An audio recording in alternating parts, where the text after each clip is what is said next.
This section is just a brief touch of some basic Forex concepts you'll be exposed to later on as the course goes on. So enjoy the ride.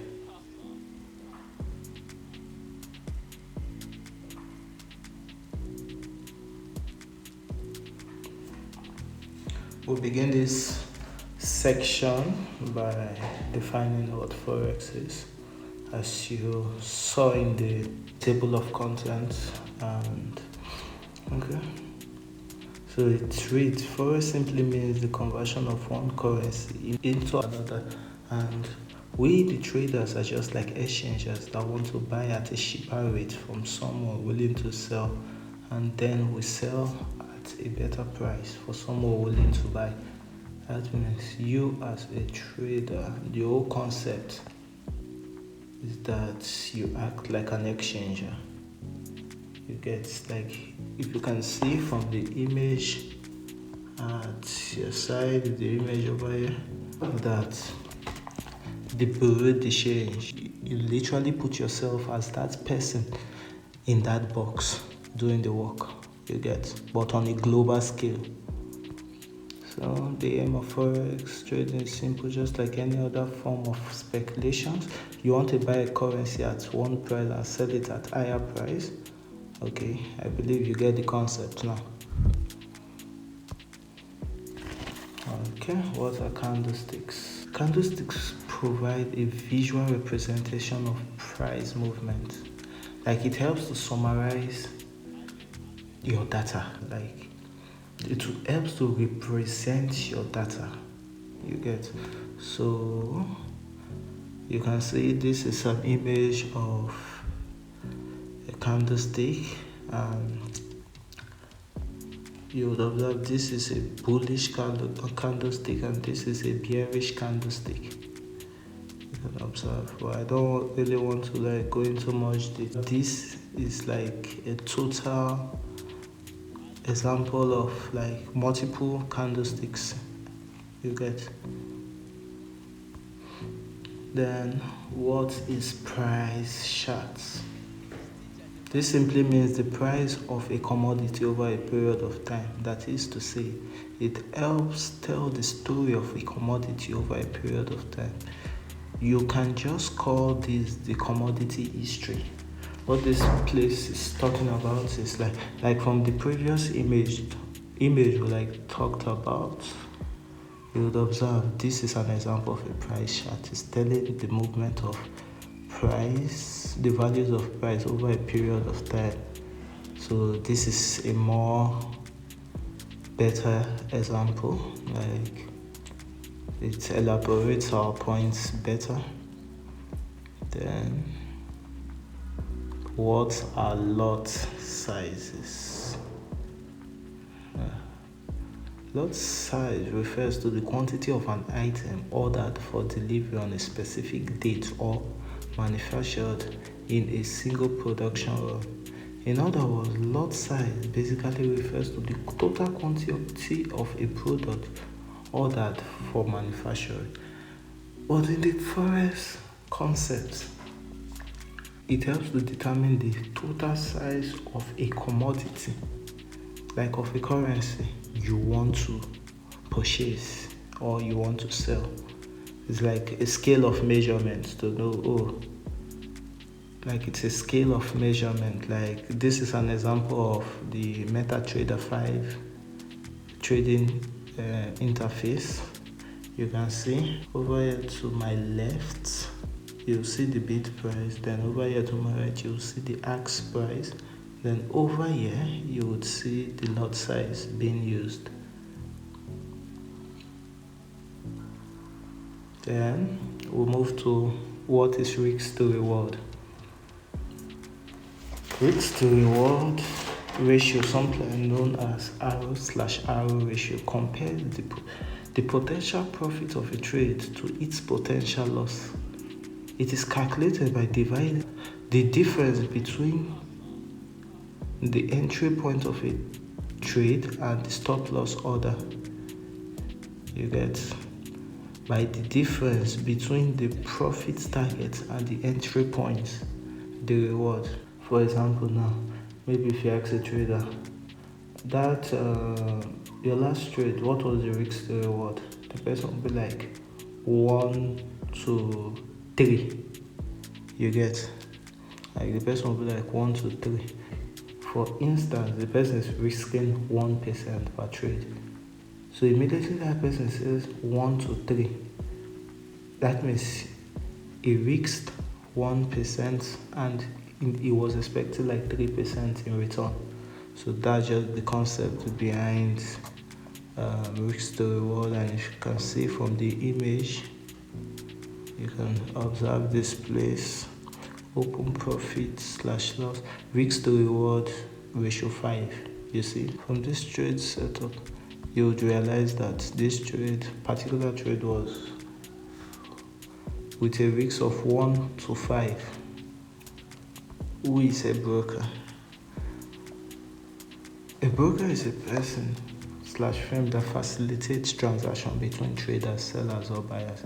Think of a broker as a middleman who ensures that the transaction can run smoothly and that each party has the necessary information. Brokers exist in many industries, including insurance, real estate, and trade. For example, I would say like a broker is a firm that's after your life. You're just kidding, but that's what most traders think. But they are the ones that help you to execute your trade on the global trade platform. You get, because you don't really have the finance to like properly trade the currency market. So the broker just acts as a middleman, gives you leverage, then help you execute your trades for little fees, maybe commission or through spreads. You understand? So that's just the concept of a broker, and we have a lot of them. For example, if you can see FXTM, SNES, IC Market, FBS, Pepperstone. I've used about 4 different ones here, and now I just have like 2 favorites out of this list here. But it does not really matter the broker you use. You just have to like look for the one that match your type of person and stuff like that. So let's move to what's next in the agenda. Okay. What is leverage? Leverage is the use of borrowed money called capital to invest in a currency, stock, or security. The concept of leverage is very common in Forex trading. By borrowing money from a broker, investors can trade larger positions in a currency market. Maybe you have $1 now, and you want to like buy maybe something worth $5, but you don't have enough. Then I'll be like, I'll leverage you 5-1. So that concept means that with that leverage now, your purchasing power is that $5. So for every $1 you have, it's a multiplier. It would multiply it by 5. That's your concept of like leverage. Your broker mostly like give you leverage in the Forex market. Like they would be like, 10-1 ratio. That means maybe if I have $10 in my trading account, with the leverage of 10-1, so with the leverage of 100-1, I'm having $1,000 purchasing power. You get? So that's just it. And if you can see the image here, what I was explaining, see, equity, purchasing power, then your leverage 1 to 10, 1 to 100, then $100 equity, then your purchasing power is $10,000. Then what is spread? Remember the last time I was talking about a broker, I made mention of spread. Spread is just literally the extra charge the broker you're using to put on currencies to cover up their cost of operations. Like, they pay for licenses to be able to like trade on the trading table and stuff like that. So they have to like find a way to like cover up the cost, and this is one of the best way to get their money back, like their finances back. Then it's just literally the ask price minus bid price that's equals to your spread. Like if you remember in the previous topic, we talked about when we talked about lot sizes. I made mention of bid and ask. If you subtract it, that small amount is literally like the spread. This is a MetaTrader 5 interface. So that's this place exactly. This is exactly where they do like write the spread amount. So if you see ask price minus bid price, this is the ask price and this is the bid price. So trading softwares, they're just like applications you use to like interact with the trading world. First of all, you would need like a chart software, like the software you use to see the currency price history. And most times, like the most popular one I know of, TradingView, but there's still investing.com and there's still other ones, but the one I know of, like I won't make use of, is TradingView. And then you would need like a software to like execute your trades. My favorite is MetaTrader 5, but there are other options like MetaTrader 4, CTrader, Web, that like web interface like for trading and stuff like that. So there are a lot of trading software. You'll see the ones to calculate your pips, see the one to calculate lot sizes, see the one to like calculate your risks. Then you'll see the one to help you get access to like news and stuff like that. There are a lot of them. The ones that would help you know the trading section and stuff. So these are basically the trading software I make use of even on my phone and in my laptop.